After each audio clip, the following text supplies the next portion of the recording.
welcome into another episode of the Young Terps podcast. Terps football right around the corner. Our first Wednesday show of the season. We're going to focus on expectations for the year rather than the Towson game, because I think that one's all but a final score up on the board at CQ Stadium this week, alongside Ahmed Gafir and Wayne Viner hopping on for this preview episode. Gents, let's start it off. Expectations are high for the Terps. I guess higher than they've been, I would almost say, my entire life. Yeah, definitely for me. I mean, probably the last 10, 15 years. Yeah, I would definitely say that, expectations are high. I think fans will kind of waiting to see that next step. Yeah, I think it's obviously an exciting year. Obviously, when you bring back Talia Tagovailoa, who, we talked about it last episode, Maryland fans always wanted to see that stability at the quarterback. And, you have that. You have a guy that's reset the record books. You have Deshaun Jones in his sixth year. So I think there's just a lot of pieces, Jayshon Barham, Bo Braid, a lot of pieces back that, left a pretty sizable dent into last year's production that are back leading the way this year. Hey, I remember in a long time ago, I'm the old Terp on the Young Terps. Hey, I remember when they were ranked number one in the sporting news, all the way back. So yeah, I've been around for some seasons that went well and the expectations were there. But for me, and recently, you guys are right, this is the chance. When you read an Ohio State website and it says Maryland has a chance to be 5-0 when they get to Columbus, that's pretty good. So yeah. It's not just Maryland that thinks they're going to be good. It's the rest of the Big Ten. Yeah, I think that's a big topic for Maryland. I mean, if you look back when they joined the conference at the media coverage that received in terms of where Maryland football was going to line up, with the Big Ten being so, and still is so football centric, to where they are now, it's crazy how they had hit rock bottom. They were kind of after the Jordan McNair situation. Everybody thought, I think, Maryland football was over, that it was done. I mean, I don't think you could get much worse than that situation.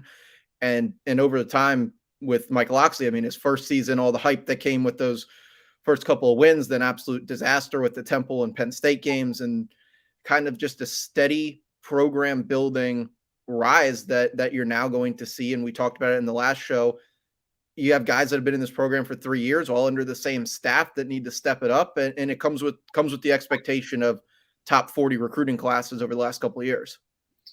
Yeah, and I also think Loxley talked about it today again. When he talked about just the fact that he went through fall camp, and this was really the first clean fall camp for them. And I think he credited a lot of the returning guys, a lot of the guys that are kind of bought in. The ability to be locked in for football 24/7 through camp. And he said that this was, he didn't have any issues or anything like that.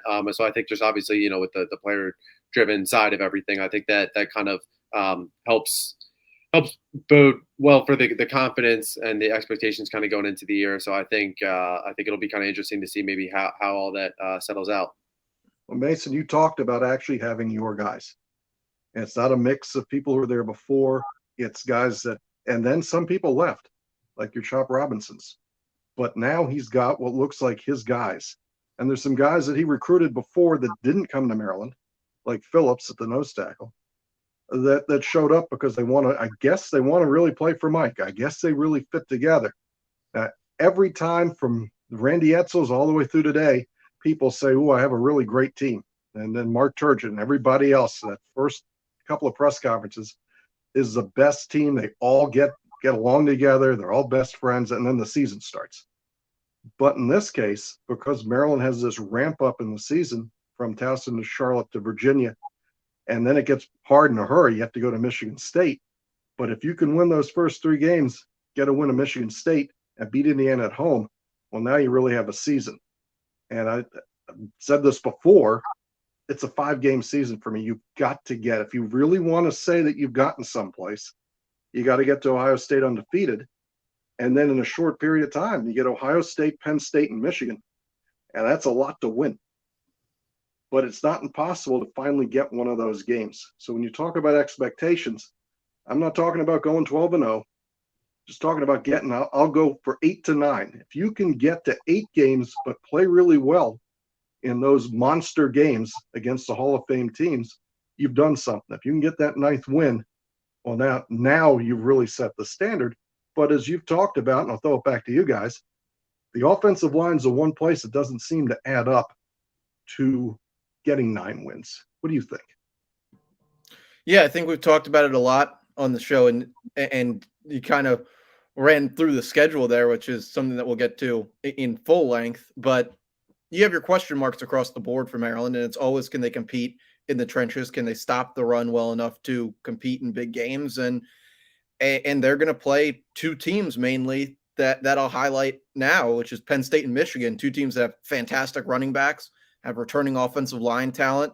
Not on, at least on the Penn State side, in my opinion, not going to kill you throwing the ball, but every expert seems to think that Drew Aller might be able to finally get it done for James Franklin.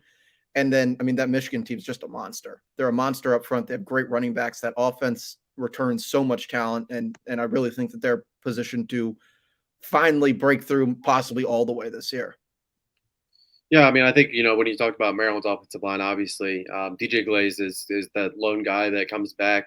I was out of practice for on Tuesday for as Maryland shifts their attention over to Towson, and Gottlieb Biedzy, who is expected to be that right tackle. It's the second straight media session that we have been to that Gotti is not in practice, not in pads, with Connor Fagan filling in that role. Mike Purcell obviously taking over at center after enrolling in the summer. Corey Bullock taking over at left guard. DJ Glaze, as I mentioned, back at left tackle. And then Emilio Moran at right guard. So I think, there's a lot of guys, and Loxley, we've talked about it before, but, just Loxley, when he said a lot of these guys, they may not have experience playing together, but, a lot of these guys, they've had experience, whether it's within the program, within guys like, Moran and Glaze, or guys that, Corey Bullock, you went elsewhere and played major roles for starters last year or in years prior, leading into Maryland. So I think obviously we talked about the schedule, but I think for this offensive line, I think the biggest thing is, and if there is one thing that you can kind of take away from this weekend, is just for that offensive line to really start to gel again. I think obviously in camp, through the first two scrimmages, I reported, defensive line, defense overall, they look good, and defense was kind of able to control the offensive line. So I just think obviously the ability for this unit to go against new blood this weekend, obviously get new film, just kind of get that chemistry down. I think that's the big thing. And again, kind of it builds well, going into Charlotte next week, going into Virginia. Virginia, I don't think that it's not like they're a pushover. I think Virginia has some talent in that front seven. Michigan State, I was just talking to a coach maybe 20 minutes ago and said the same thing. I think Michigan State in that front seven, they can test it. So reason why I bring all that up, and I know we'll talk about the schedule a little bit as well, but I think Maryland's offensive line will get a little bit of tough tests early. And I think, when Loxley talked about going through fall camp, he's got a chance to see what type of team he has this year, and that's why he's confident. But for the fans and for the coaches, what the first couple of weeks can show is, how can this offensive line fare going into after Indiana, it ramps up in a big way with Ohio State right up next. So I think I feel confident elsewhere across the board, but it's been beaten to death throughout camp. This Maryland team will go as far as its offensive line. Yeah, I think that's fair. Let's dig into the schedule a little bit. Terps started off this Saturday. Towson coming to town, 3:30 kickoff. So for all of you that hate the noon kicks, Terps avoid it, despite the fact they have Towson coming in. You hit the noon kickoffs, this might be your season. I think it is. I mean, $99 season tickets, limited noon kickoffs. I think they have a lot of good selling points for this year in terms of that. Spread. Yeah, I mean, they've really brought it in terms of marketing. I will give them props where it's due. They have Maryland tickets in Costco now, something that everyone's been looking for. I'm not sure if they've sold any of them, but they're there. Hey, Mace, if you buy them at Costco, do they come like 20 to a pack, or can you actually just get? They're actually more expensive than the $99 season ticket promo that they ran. So you get your tickets at Costco, but you don't get like the Costco style deal. So I guess they missed somewhere along that. Towson, well, back to football. Towson rolls into town. Transitional year for the Tigers after longtime head coach Rob Ambrose steps aside. We missed Piggy by 1 year being a Towson Tiger, but a lot of questions for Towson this season. Very much a transitional year. I really almost feel bad for them coming into this game. Yeah, I think Loxley talked about it, and Pete Shinnick, he's taken over as the head coach there. Obviously, transitional year, but Shinnick has done a really good job. He went to West Florida, he won D2 championship, I believe, in his second year there. But forgive me, can't remember the stop prior, but had rampant successes there as well. So he's going to come in, and I think Bo Brady even talked about it. There's kind of some intrigue. Joshawn Jones, watching some Towson tape last year to maybe familiarize with some of the personnel, and then you're watching some West Florida tape to kind of familiarize yourself with the scheme a little bit. So I do think the uncertainty, I think that will kind of be an interesting test, how the defense will adapt. Obviously, this is a veteran defense. So can Towson, can they get an early surprise or two against Maryland's defense? We talked a lot about adjustments, things like that. How quickly can they adjust? So I think those are a couple small things. But again, Towson, I think, we said it at the beginning of the show, and I think it'll be interesting. Obviously, Maryland will get a chance to work out a little bit of the depth this weekend. But I think Towson, in maybe a year or two, could be singing a very different tune. Yeah, I'm excited to see the Towson of old possibly come back. The Towson that was pushing for an FCS championship at one point possibly come back. I think that's a good look for football and in this area, and they give a lot of local players a chance. And I agree with you. You'll see. I'm intrigued to see what Towson actually brings out in terms of an offense. You have a coach that's run the true old fashioned air raid every stop that they've been. Towson, if you looked at anything that they did last year, the year before, really, while Ambrose was the coach, it was not an air raid offense. So in terms of personnel, it might be a year or two. But again, a guy that's been known for some quick turnarounds at multiple stops. So that is something to keep an eye on. And they brought in, I mean, the roster turnover there has been equal to what you see in a D1 program when coaching staffs change. Yep, definitely valid. But I think it'll be interesting to see how that fares out. And it's clearly the Mike Loxley game. Played at Towson, coaching at Maryland, so he gets to play his alma mater, and that's all I have on this one. Yeah, then much more familiar team rolls around. Another team that's changed, I believe, 20 plus roster spot turnover year over year. Charlotte rolls into town. A revenge game for many Maryland fans that are out there, but definitely some trash talking going on. Ahmed, I know you mentioned that last week. Yeah. Yeah, it's going to be really interesting. I wouldn't be surprised if we see a couple chip shots here and there. But yeah, I think it is going to be interesting. I mean, I think Charlotte, they obviously were able to infuse their talent with, a lot of Power 5 bounce backs. I just don't think they really have the depth. Maybe, they hang for a quarter or two. A lot of these guys will definitely be jacked up to play Maryland and maybe coach against Maryland. So yeah, I just, again, I don't think that Charlotte has the depth to really challenge Maryland here. But I think it'll be maybe a little bit closer, maybe a little bit more nerve wracking than what I expect this weekend. But nonetheless, I do expect Maryland to take care of business in this one. Yeah, Maryland, went to Charlotte last year, and we got a chance to walk around there, and got pretty close to the Charlotte players as we were walking in the stadium, and they were quite unhappy with the state of things last year. So maybe they're a little happier this year, but it's going to be hard to be happy when you're ranked about 130th in the country, and they really are ranked in the bottom 5. So that's not too good, and Biff is going to have his work cut out there. Yeah, damn, that sucks, Biff. Yeah, and he had a great run at Gilman, and I know that that doesn't count for much. He goes off to Michigan, and now he's back here as the head coach at Charlotte, and I expect another big Maryland win and on to UVA. Yeah, the one thing that I'll throw out there, I mean, I think you left out what I think most people have the most anger about, which was his tenure at SFA. But it has to be, you have that many guys come in, guys from bigger programs, from schools where football matters. They get down to Charlotte, and it has echoes of like Last Chance U for a lot of these guys.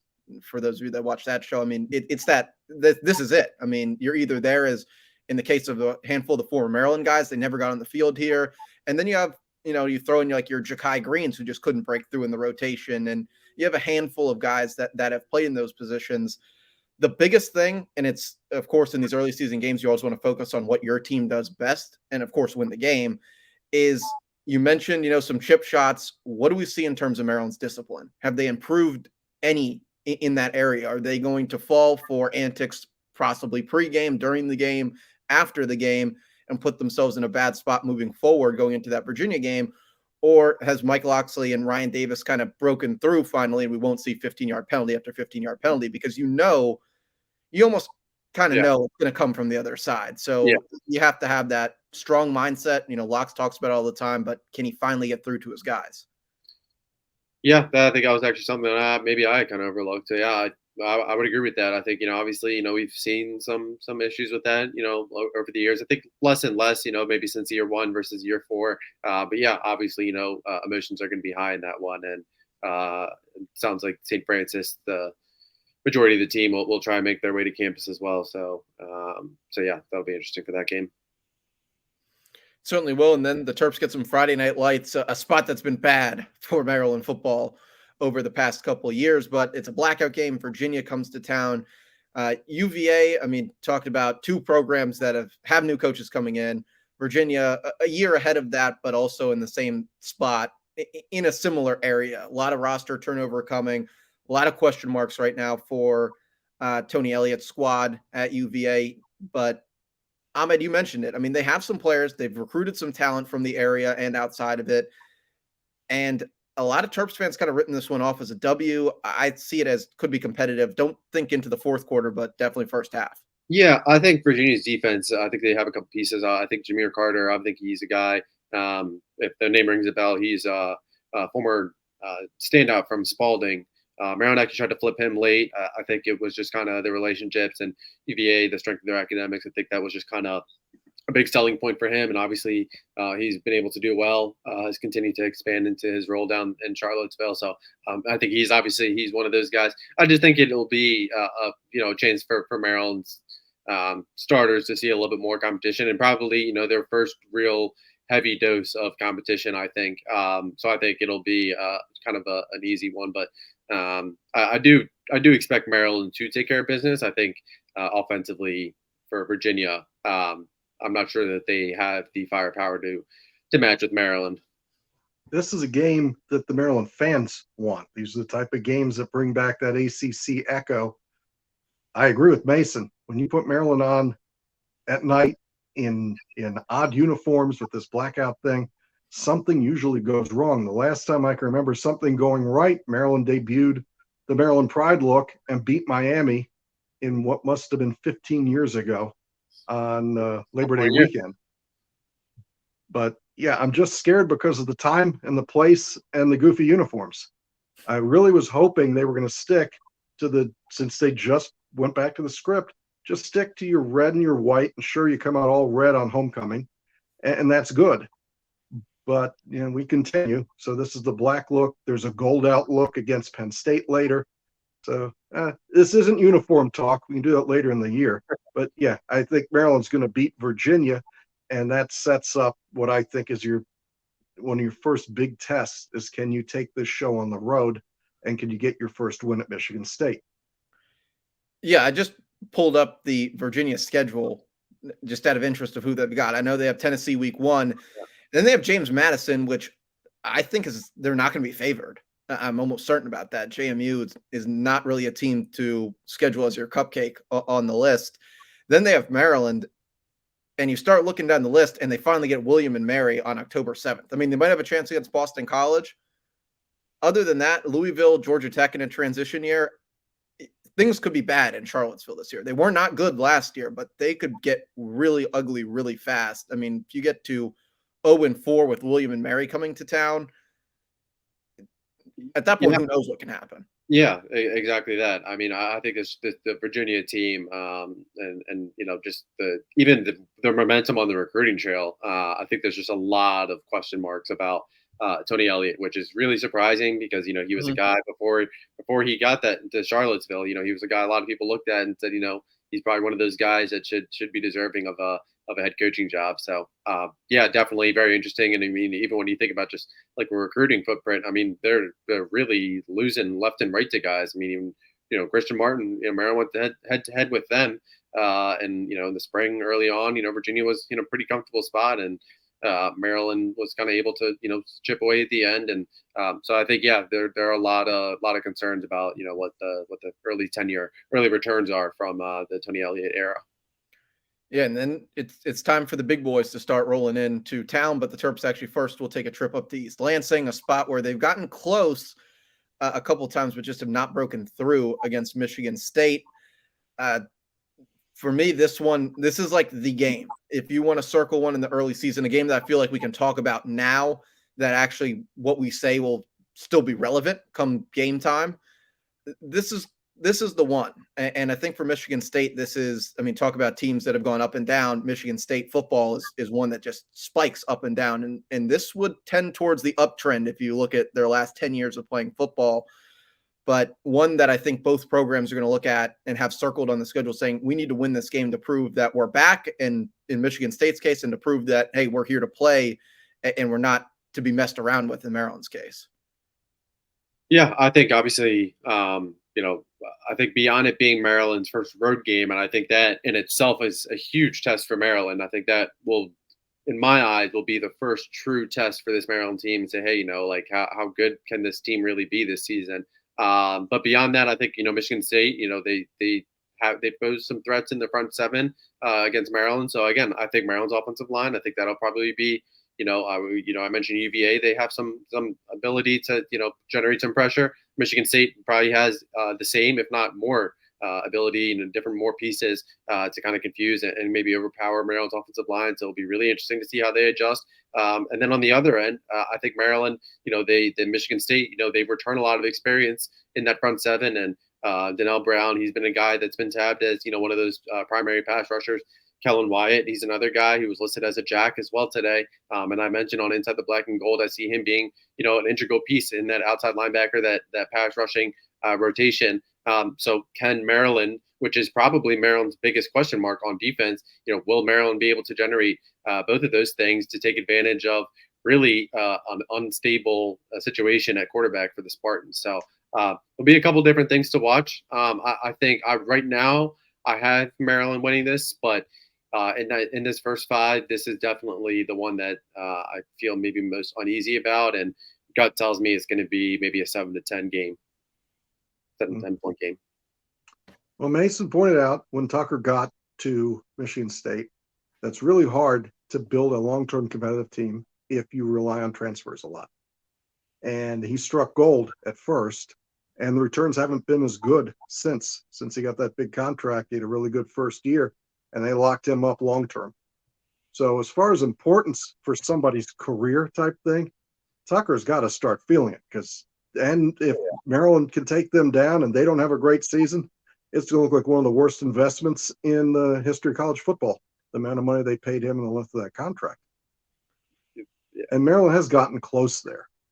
But this is supposed to be the difference. This is where they say, hey, we've got our guys. We understand what it takes to win. And you hope that they can come through. If you can win this game, you start to build some confidence. Yeah, and I think there's, two of the games in East Lansing, I think, were really bad weather. I think the last one was awful, wasn't it? Yeah, the last one was a really, really strange game. Maryland came out and they looked absolutely awful, and then the weather got bad as the game kept going on. Maryland got closer and closer and closer, and I think it was one of those spots where either they fumbled or Leah threw an interception, and that was just it. It slammed the door on them when they were close. I remember the first loss, I think, at Michigan State was the season finale. Yep. In Loxley's first year, which is, I hate to say it, but it was an encouraging loss. There were a couple, points that that kind of carried over into the next season. So, but yeah, I think I think this is Maryland's most winnable chance going into the matchup. I would say so, and I just pulled up a couple of previews while you guys were talking about Michigan State. Some like those last second bold prediction articles that come out and looking at where they're at. And Wayne, to your point, everything is pointing towards that. There's multiple of them from Michigan State writers saying, well, the expectation that Mel Tucker was going to be, the next Nick Saban is kind of out the window. And can he even put together a run like Mark D'Antonio did at Michigan State in terms of football? Can they even get back to that point? And you start reading the question marks of this team. Obviously, quarterback has been something that Michigan State struggled with now for a handful of years.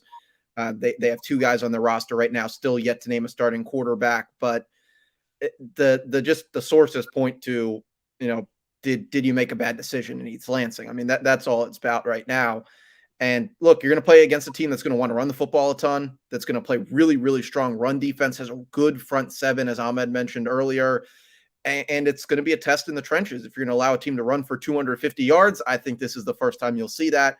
And if you're going to allow a team to blitz you pretty much every play of the game, I would not be surprised if you also see that in this one. So I think it'll be a tell for Maryland, but I also have them coming away with a win in this one. I just think that the Terps have too much firepower. They're going to be able to get the ball to the outsides and kind of expose Michigan State's lack of ability to pass the football. And really, I think this will start to see, Johnson and Kimbin Sote really step up on the inside of the line, along with like Jordan Phillips and Trey Colbert, and they'll be able to pack it in and stop the run. You'll finally see the benefit of the recruiting that Maryland did on the defensive line 3+ years ago.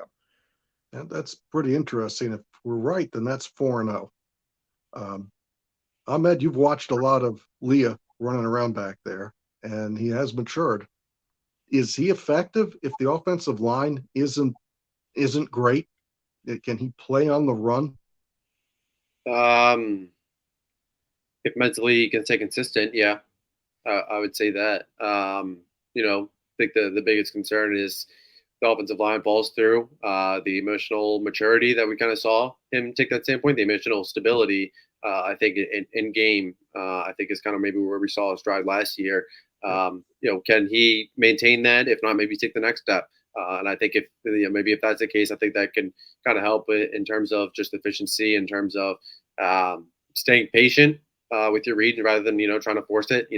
Especially if the offensive line is getting beat 2 or 3 consecutive series like we saw last year to start out the Penn State game. How does Leah kind of respond and adapt to that? So I think he has a chance, but again, it kind of all goes back to the mental aspect in my eyes. I think he has grown a bit, and I think he's a little more leader-like in the press conferences.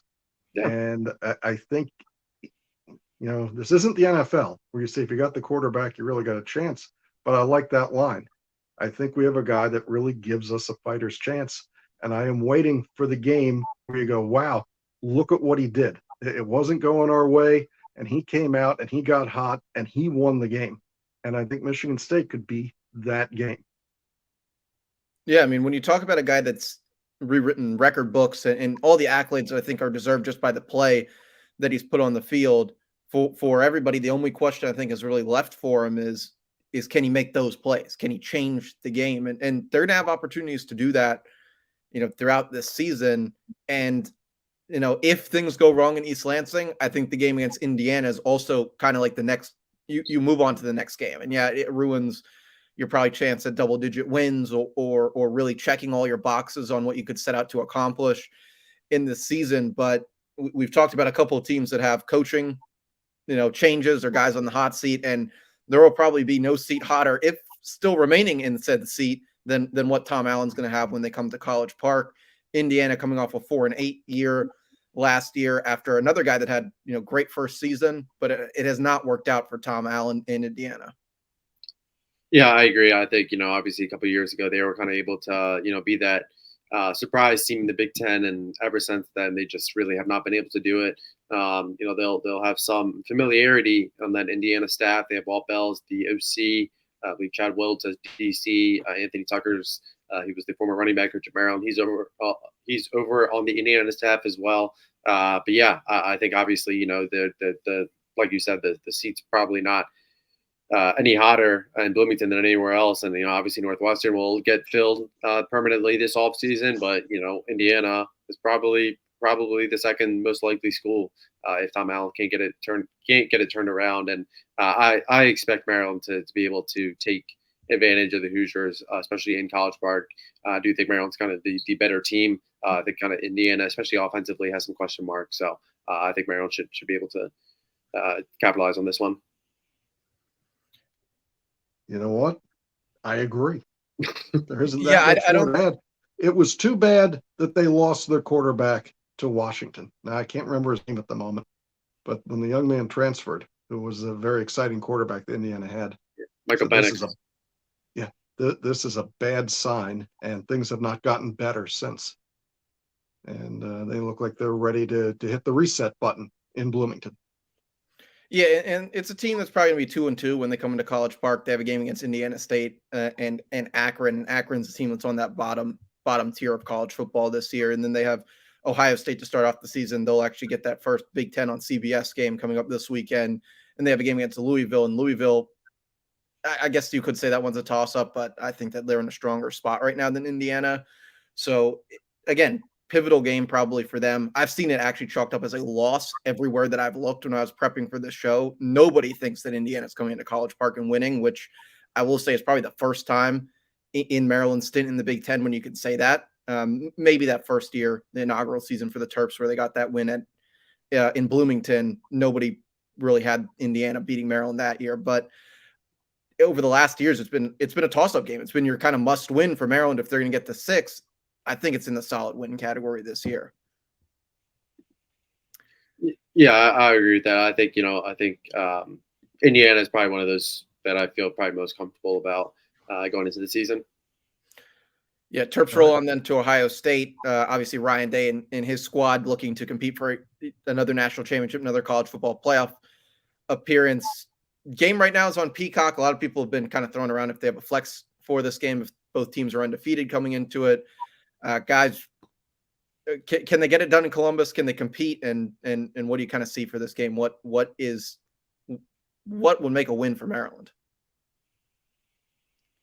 Yeah, I think this is going to be a really tough one. Obviously, with Maryland just kind of taking it to Ohio State to the end last year in College Park. I think obviously Ohio State. We mentioned beginning of the show. Even Ohio State fans are taking note of what Maryland can potentially do this year. Greg McElroy, ESPN analyst, he's kind of been able to say Maryland's a mess around and find out team in 2023. So I think Ohio State's definitely going to have their guard up, and not saying that they weren't prepared, but I think they're going to be actually prepared to make sure that last year doesn't happen. And we can't forget that Ohio State loves to run up the score against Maryland whenever they can in terms of impressing all the DMV recruits. So I think Maryland, it's up to them to see if whether they can continue to give a fight to these big dogs like they were able to do last year on the road against Michigan. I just think Ohio State right now, I think they're a very talented team. They do have some question marks at quarterback. Can Maryland take advantage of that? That remains to be seen. But I think Ohio State is able to comfortably win this game in Columbus. I have to admit that most of the time, most of my life, Maryland loses this game. Whether they go in there 5-0 or not, they lose this game. But there was the one special season here or there. In 1983, North Carolina came here, and North Carolina was really good, and Maryland beats them on Halloween, an unexpected win to make that a season. In 2001, Maryland had to go to Georgia Tech, who had enough pro players still left on that Georgia Tech team, and Maryland wins in overtime, an unexpected win, that one on the road. Sooner or later, you have to feel that Maryland's going to win one of these games, and it's probably still the first time it happens is going to be unexpected. I'll tell you, if Maryland can get to 5-0, I'm getting to Columbus, because one of these times it's actually going to happen. And like I said, for me, you guys, there's more of a season left, but getting to this game and making it a game is a big deal to me. So even if you don't win, are you in the game? Do you have the ball in the fourth quarter and you have a chance? Is it better? Because I think what Mike's going to have to sell to actually get it done here, if it's doable, is that we are getting close. And young man, if you come here, you will matter. And we need some of those 4 or 5 stars that don't come here to say, yeah, I can see we almost beat them. And if I come here, my home state school can win that game. And that's what everybody's afraid of. If you talk about the big guys looking at Maryland going, geez, if these guys get close to us, that's enough recruiting juice to make a difference. So there's a couple guys, and Ahmed probably knows the guy, but one of the guys that was looking at Ohio State thinks selected Maryland, and it got Ohio State's attention. What recruit was that recently? Or am I misunderstanding here? Pick Maryland and it caught Ohio State's attention? Yeah. Brandon Jacob? And well, the name isn't probably going to ring a bell with me. But I remember because I've been reading the Ohio State sites, because they think, like I said, that Maryland's going to get to 5-0, that it's pretty interesting reading what the big dogs think is happening in College Park this year. and almost all of it's positive.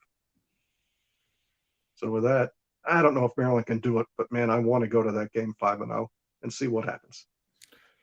Yeah, I think that that's kind of like the picture of the game right now for Maryland. Can you get to that game and be competitive in it? Can you get to that moment and have, kind of the lights on Maryland? But then at the same time, you really look at it and you say, if they get there and it is on 7 o'clock and it gets the NBC Flex window, you have to compete in it. You really can't. You can't go out there in the national stage and absolutely get blitzed by them. Now, one thing that I will say is, Ahmed, I'll take a point from you. Ohio State's going to remember what happened last year, and they're going to come in ready to play, ready to go. They're going to be at home. If it's at night, it's going to be a big game. Even if it's during the day, I'm pretty sure it's homecoming or it's they always play some significant game against Maryland in that. So they're going to come ready to play on their field. And I think for Loxley, for Maryland, we talked about emotional maturity from the quarterback. I think it's from the team to come into that game ready to go, know that they're going to come out and they're going to they're going to punch you in the mouth. They're going to be ready to play, and you have to be ready to handle that from that perspective. We'll pick up the pace a little bit going from here on. That's kind of like the first half of the season, if you want to take it that way. Obviously, some ups and downs, some pivotal games we've already pointed out. Maryland then hosts a game that I have circled. It's homecoming for the Terps. Illinois comes to College Park off of what was a absolute game changer year, in my opinion, for the Illini with Brett Bielema now at the helm. Talk about pass rushers. I think Illinois got the best one in the league, Ahmed. Yeah, Drazon Newton. I think obviously former Maryland commit, potential first round pick next year. I think this Illinois game is probably going to be maybe the toughest game. That's not one of the big dogs. I think a lot of people are picking Illinois is probably maybe that dominant team in the Big Ten West. That's not the Minnesota, or excuse me, the Wisconsin, Iowa. So I think Illinois, they definitely have high expectations as well. So I think with these teams, they'd probably be interesting to see, maybe if this game gets flexed at all, what that possibility looks like. But I think Maryland is definitely going to be tested on both sides of the ball. So I think Illinois is really going to make this a game. Definitely expect this to go into the fourth quarter. I look at Illinois as one tough football team with a tough coach, and that they play Big Ten football the way that it used to be played, and it's going to be a real show of different cultures. I think by that point, Maryland's going to have their act worked out, and they're going to be possibly a candidate to be the greatest show on turf if everybody's still upright and they have a good week at Ohio State, whether they win or they lose, against a smash mouth football team that's out there to beat you up as much as they are to win on the scoreboard. And we'll see which style wins. But this is a game I'm actually afraid of. If you don't play well against Ohio State, this is probably not going to go well for Maryland. So you could start out 5-0, and now you're 5-2. Yeah, and then we roll right into Chicago. Terps get their first trip to Northwestern with fans in the building. You don't remember, I'm sure a lot of Maryland fans actually don't. The beginning of the COVID year, Maryland took their first trip to Evanston. It was a disaster, to say the least. It was an ugly game for Maryland. Northwestern, obviously, all the big news stories pointing to them, what's going on with Pat Fitzgerald there. A game that I kind of had circled with a little bit of concern, just given the Terps struggle on the road, Northwestern style of play, their defense, and kind of being an up and down program. This one, I think we all have solidly in the win column at this point. Yeah, Maryland should be able to take care of business in this one. So I think Maryland comes out comfortably on top on this one. The game was supposed to be at Wrigley because Northwestern was going to rebuild their football stadium and make it. I've seen the drawings. It was supposed to be spectacular, a concert venue, a football stadium, a real jewel of a ballpark. But what happened there, Mason? Yeah, plans no more. The city of Evanston shot down Northwestern Stadium redesign plans, not really wanting the big venue, especially with the concerts, not needing that. So Ryan Field it is. Ryan Field is also going to go over, still going to have some renovations done to it, just like they did the basketball arena there. But all that Welsh Ryan family money and still not getting past the 10 of Evanston for Northwestern. So they'll have to wait and see. And, I think that was one that a lot of Maryland fans had circled just to see the Terps play at Wrigley, but Northwestern just can't get it done with the redesign. I did. I mean, yes, I want to go to Chicago and see the game, but I really wanted to see a football game in Wrigley Field. It is not to be. So who's up next for Maryland?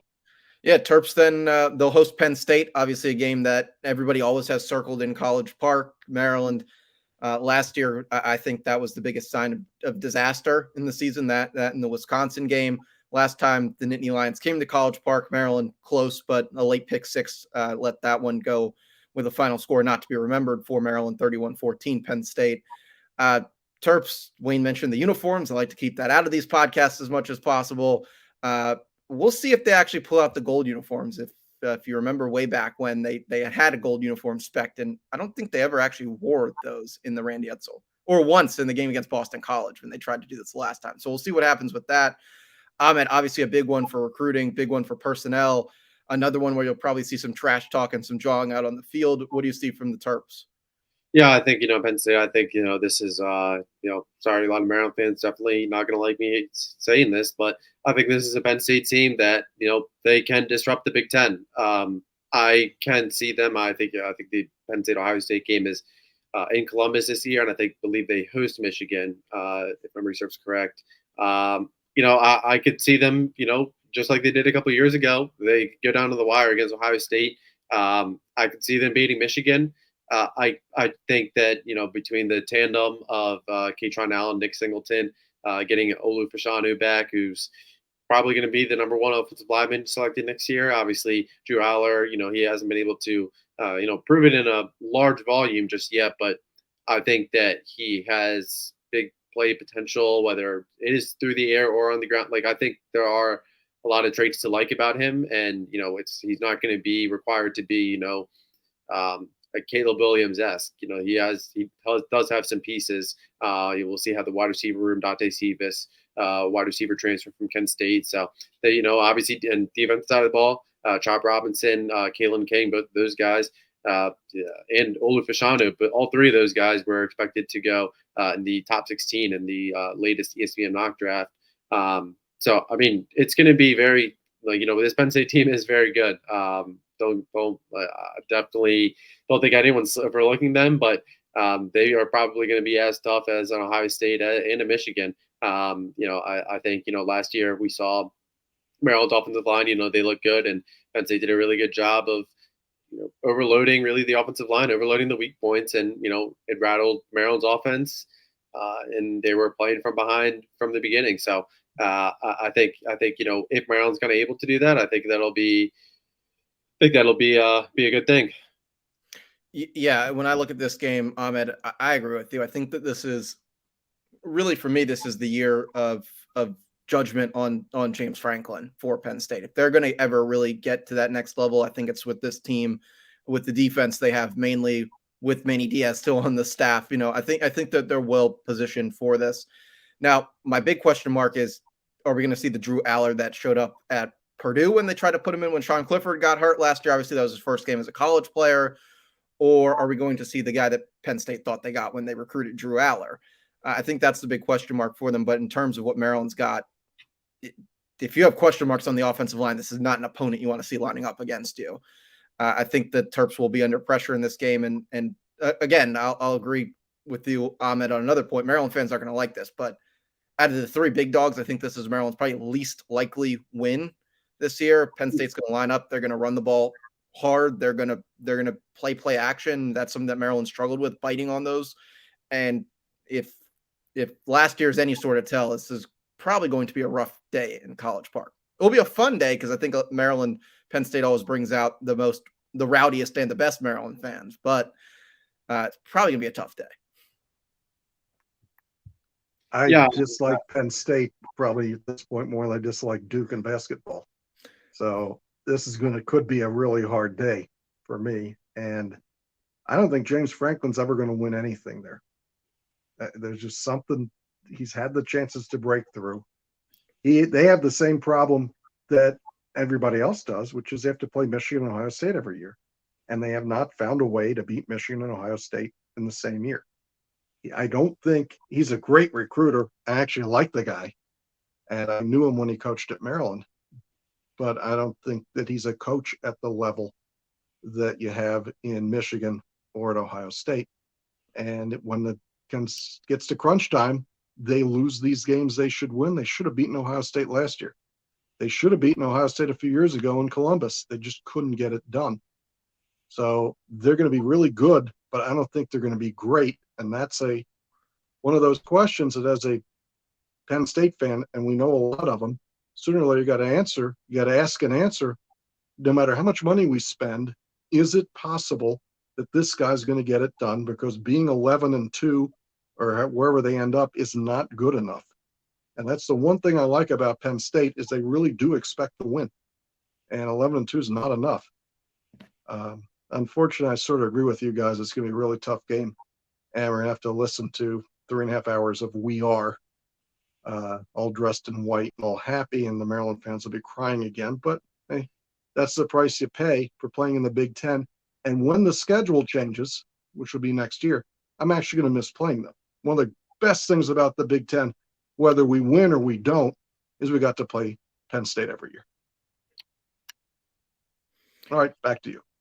And we'll see what kind of goes. Speaking of playing in the Big Ten, Terps will take a trip to Nebraska. I mean, this one, I don't even know if we can talk about it at this point in the season. Matt Rule starting off his tenure in Lincoln, a lot of changes on the roster, a lot of question marks still unanswered for it. A lot of people have this one as Maryland's like unlikely loss, a game that they probably should win that they lose. I don't see that. I don't think this is going to get off to a good start for Matt Rule as much as I like him as a coach. Yeah, I mean, I think this is just kind of a game where I don't know why people would say that. I personally, you don't know what Maryland's going to look like in November. You don't know what Nebraska's going to look like in November. We don't know what depth is going to look like in November. So it's a complete wild card game in my eyes. But I do think it's going to be an exciting game. Obviously, Nebraska is probably going to lose Eric Gilbert, who was the star tight end previously from I believe LSU. But yeah, really interesting game. Just kind of what Nebraska is able to do. Obviously, I think there's a lot of excitement. I think said it before in a couple shows before that, but I think the Maryland Nebraska game has the potential to be the highest scoring game in conference play this year. Wow, that I didn't see coming, but good point. I can definitely see that. I agree with you don't know what you're going to get by that point. A lot of games have been played, and we got Maryland winning most of them. And Mason and I got a chance to go to Nebraska 4 years ago. Yeah, I mean, 5. Max Bortenschlager's debut. Yeah, Max got to play. It was a great place to watch a game. And I don't know what either one of these teams is really going to look like at this point. We'll go with that. And yeah, I guess who's left on the schedule, Mason? Yeah, Michigan and Rutgers after that. But last point in Nebraska is I think you could see a team that's super amped up to play for their new coach, and they've won a couple games they probably shouldn't have. Or you can end up in the reverse of that, which is a team that's quit and they're going to have 30 plus transfers / roster turnover come 2 weeks from them. So it's really is the true toss up. Last two, let's just bundle them together because at this point we're deep November. Who knows what's going to be going on? Michigan, which is another big dog opponent, probably going to be playing for a college football playoff spot at that point, and Rutgers, who, if, again, hot seat coaches, we might see one come late November in Piscataway. Yeah, I mean, obviously, I think Michigan, their offensive line is probably top in the Big Ten. Probably has a argument for top in the country, if not one of the best. So I think it'll be tough. I think Michigan, I think they have a viable chance to make that playoff push again. But we'll see. I think Maryland. We talked about the Ohio States, Penn States, whatnot. With it being at home, Maryland has not exactly fared well against Michigan at home, but you hope that maybe with Talia's last game, if they're able to kind of maybe play inspired and pull that one off, and then Rutgers, I think Maryland is just from a talent level perspective, I think they're just a level higher. So I do expect Maryland to take care of business in that one. I think Maryland gets to Michigan probably around 7-3 and leaves that game at 7-4 and gets the 8th win in New Jersey and gets the Music City Bowl, and everybody's happy, and it was a good year. And you go back and go, boy, if they could have just won one more game. And I'm going to pick the Illinois game being the game that they really thought they could have won, and maybe they should have won, but they didn't win. and 8-4 is still a pretty good season. Well, Wayne's on the over. That was our next. That was our next topic in one of our last ones here on the season preview. Terps over under Ahmed, depending on where you look, 7.5. Kind of been creeping up pretty steadily since it came out. I've got the over. I think it's a 9-3 year for Maryland, but there's going to be one that they should have probably won that you wish they had back, and one that maybe they were looking like they were out of that they steal. Don't really know which games that those are going to be, but I just kind of have that strange feeling that they're going to be that one or two plays away from really having a double digit season, being on the edge of it. And then next year we'll roll into a new quarterback, and this kind of phase of Maryland football will be closed, and Loxley will really have his program being his program from that point on. So just before you go to Ahmed, at 9-3, and they won a game they shouldn't have won and lost a game, so you have them beating either Ohio State, Michigan, or Penn State. So which one? I do, and my lean really is that have a chance against Michigan. Just being that I think you can get to that point in the season, and Michigan's going to be really one looking ahead towards playing Ohio State probably for the playoff. And I think that is truly the game that Maryland as a team feels that they left on the field last year. The Ohio State game, yeah, they were in it late, but they made a couple of mistakes. The Michigan game, if you look at the dropped kickoff at the beginning of the game, if you watch all their content from the offseason, you really look at it close, they're talking about that Michigan game. They have the Michigan game up on the scoreboard at CQ Stadium when they're practicing or working out. That's the one they have highlighted. It's at College Park. I think Michigan's going to come ready to play. But if you had to pick one, which you just did, I'm taking the Michigan game. Yeah, I'll probably go the over. Right now I don't feel. I think I don't feel if I had to put it in order in terms of most to least likely to beat the big three. Most likely, I would agree. I think maybe Michigan at home, and I'd say least likely being on the road at Ohio State. I put Penn State at number two, and I just think Michigan. I think last year, like you said, just kind of the way it ended. Um, just from a personnel standpoint, I think Maryland will have definitely some some hurdles that they'll have to kind of address, especially in the trenches.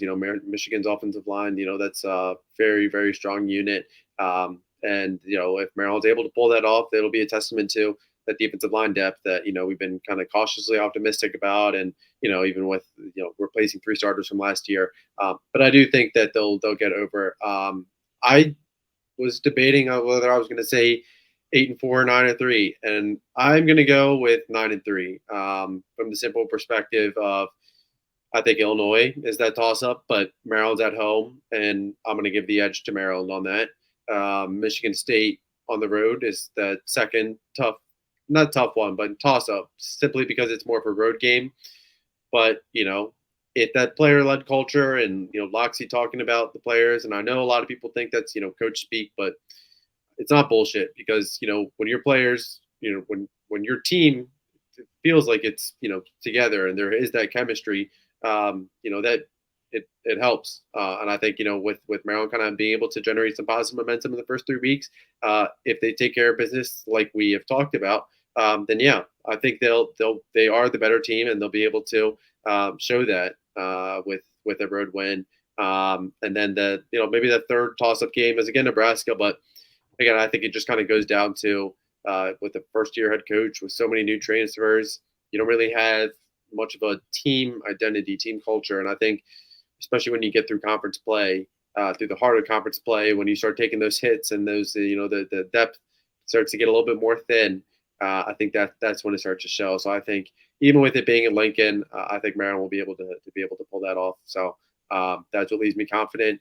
And every Maryland fan, I think this is going to be a question I kind of have for you guys because 9-3 season, it's been a long time since we've seen 9 regular season wins. But in my scenario, that would include losses against all 3 big dogs. So I'd be very curious. I do think that Maryland fans would be happy with a 9-win regular season, but it's the same narrative. Did you beat the big dogs? And the answer in this case would be no. So I would be curious to see what the general feedback is. And, for any fans that are listening, definitely tweet at us, first on Inside the Black and Gold for what your thoughts are. But I think that again you go as far as your offensive line. But I think if the offensive line holds up, yeah, 9 wins.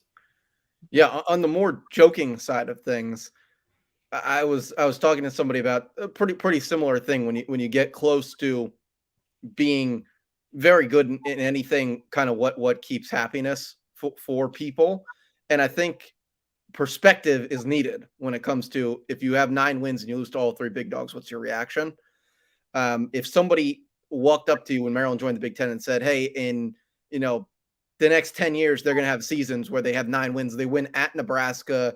They beat the classic Big Ten teams of Illinois, even though they're not great, but they beat the teams they should have. They go to East Lansing and they win." What do you think that person's reaction would be? Do you think they would take that season? I'm going to say 10 out of 10 times the answer to that is yes. Yeah.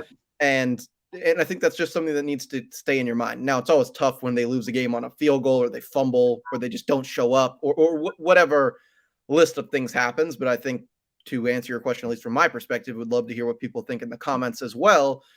You have to take that. I think you would be stupid not to, just given that we haven't really seen Maryland be in that spot. They haven't gotten to that position. If they were there for 3 years in a row and then they botched it, you could say, okay, now I'm angry. But really, can you really be upset about that? Yeah, I agree. I agree. I just think from the perspective of like the, um, you know, beating the big, like that's what you hear. But I do agree. Like, if Maryland ends 9-3, like, are you telling me that they go on the recruiting trail and they're not going to be able to generate momentum? Of course they are. Of course, it'd be a huge win. And then 9-3, and then essentially you go to a bowl game to pick up win 10.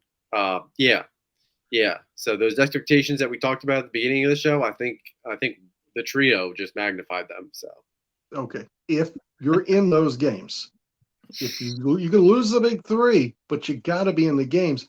Rarely in life do you go from losing these games the way Maryland was to just winning them. And I think last year you finally saw a progression to say it's possible. So if you can make it close, and I know it hurts to lose by that field goal, and go, look, not only to win the 9 games, but we were in the game. Maryland Nation did not turn the game off at halftime. They stuck with it. Then, yeah, you're going to be happy. If they win 9 games, but lose to the big three by 100 points or more in total, you're still going to say, look, however you got there, you couldn't even compete. And that's the part that drives the fans crazy, I think. But yes, we'll see what the public has to say about this. Hey, even if they win 8 and they beat South Carolina in the bowl game, I'll be happy. That is the That one. would I be love the seeing those matchup. Maryland South Carolina bowl projections. I'm not a big bowl game guy. I skipped the bowl game last year. I know Wayne went, but I just Duke's Mayo Bowl against NC State. I'm kind of in that bucket of people that just can't get around to the bowl games that all the players skip. But if they're playing South Carolina, I don't even care if it's the Real Quest Bowl in Phoenix. I'll be there. Or I guess that's the Guaranteed Rate Bowl now. Right. The Real Quest got an upgrade to the formerly known Outback Bowl. Okay. It's the Under Armour Bowl. If you get South Carolina and Maryland, yeah, you got your Under Armour Bowl. Loser gets Puma. Yeah, there you go. All right, well, that's a season preview. I believe we have 9-3, 9-3, 8-4. So I challenge you to those of you that are listening to go back and find the last time there were projections from 3 people that have actually covered Maryland football for now. Geez, 10 plus years. Ahmed, I'm not sure when you started, but it's reached the 10-year mark for me. Yeah, so this would be year 9 actually. Yeah, I've been chasing these guys around for this is my 40th season of trying to go to every game. Damn. Don't date It's been a yourself, while. but I think you just did that. Say again? I said don't date yourself, but I think I look old enough to say that I've seen a lot of bad football, and I'm hoping I'll take 8, I'll take 9. Just go out there and win a few games. all right. Anybody have anything else they want to throw out before the ball is kicked at CQ on Saturday? Yeah, I just think, like I said, I think it'll just kind of be interesting just to see, there's the rotations and like we expect Maryland to kind of take care of play in non-conference schedule, and it'll be interesting to see some of the young guys. How many of these guys, especially with the 4-game redshirt rule, how many of these guys, how they look in their first reps. So I think it'll be just kind of a good way to kind of open the season, but. Definitely, like we talked about, schedule sets Maryland up well for success if they're going to be able to take those 8, 9, 10 win seasons. So all start Saturday.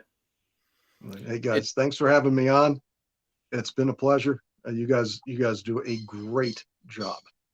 Yeah, make sure to follow Ahmed on Inside the Black and Gold. Full coverage starting. Well, it's already started off with Loxley's game week presser. That's the words I'm looking for there. This week, and he'll have notes and all sorts of coverage from CQ Stadium as the Terps take on Towson. We should see a full rotation of Maryland players, as Ahmed just mentioned, all the young guys getting out there.